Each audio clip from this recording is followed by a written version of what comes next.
Drawing is something most people do without even thinking about it. We draw maps, diagrams, doodles, plans, instructions, faces in the sand. We use drawing as a communication tool, as a way of gaining understanding through observation and recording, and for developing ideas, or as an outlet to express personal thoughts and feelings. Sometimes we draw purely for the sensual experience that engaging in the act brings us. Even handwriting is a type of drawing. Often when I'm talking to people about drawing, I'll hear them say, "I can't draw," when plainly they can and do. If you have the manual dexterity for writing and the means of perception, then drawing is a relatively simple skill to learn. I think it is worth looking at the meaning and the uses of the word draw and something of its etymology.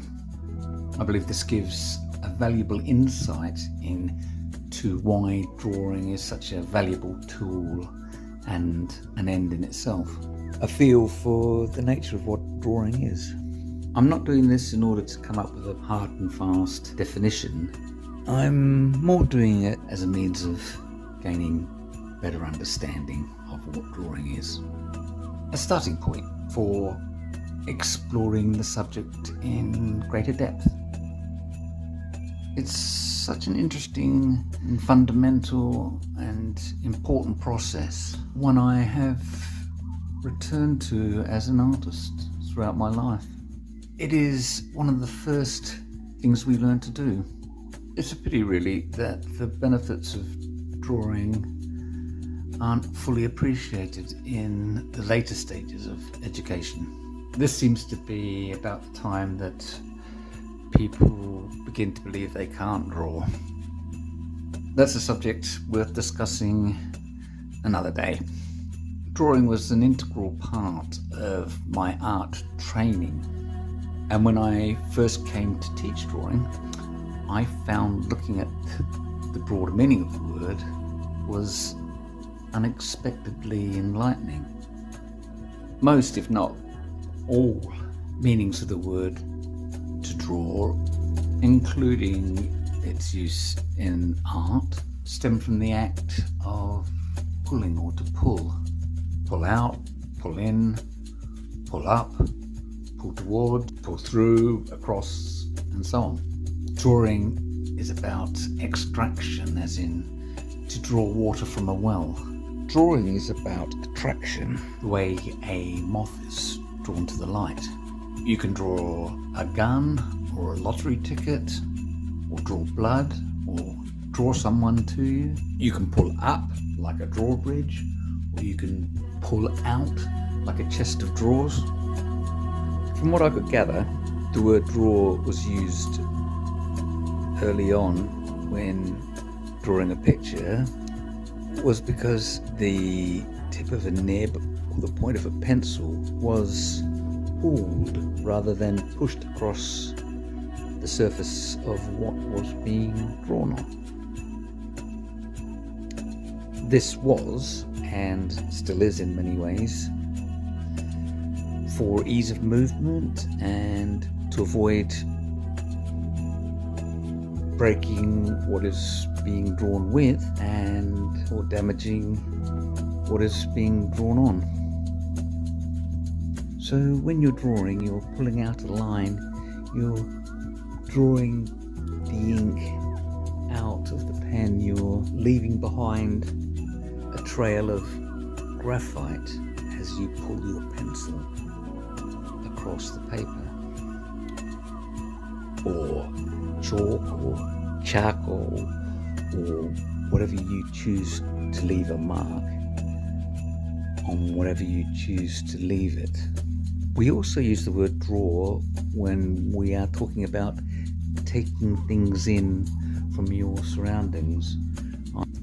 You can both draw a representation of the world around you and the objects in it by using what you see, and also draw inspiration from the world around you and the way you perceive it.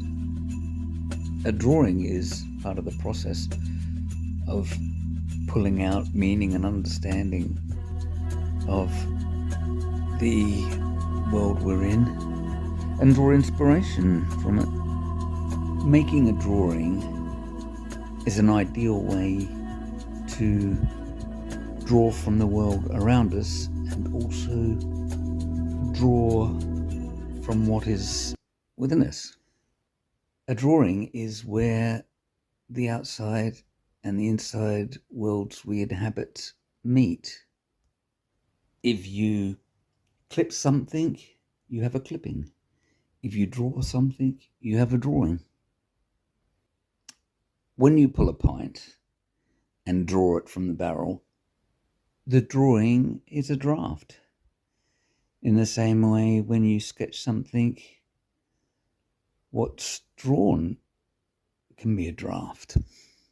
We could also draw conclusions, of course. We are constantly, intuitively, and deliberately pulling out understandings from any and everything, with the potential to analyze and use what we perceive. This is often the starting point for making a drawing. Sometimes the drawing is so necessary to interpret what we're perceiving. It's the means of making sense of something, to gather its form and its character, its nature. Drawings link experience to exploration.